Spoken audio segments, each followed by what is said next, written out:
মাটির আদমকে প্রথম সৃষ্টি করিয়া ঘোষণা করিয়া দিলে শ্রেষ্ঠ বলিয়া।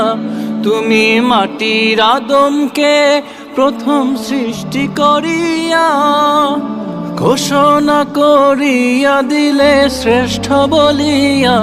তাই নূরের ফেরেশতা করে আদমকে সেজদা, তাই নূরের ফেরেশতা করে আদমকে সেজদা।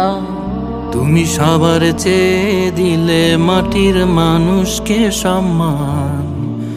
আল্লাহু আল্লাহু তুমি জানলে জালালু, শেষ করা তো যায় না গে তোমার গুণগান।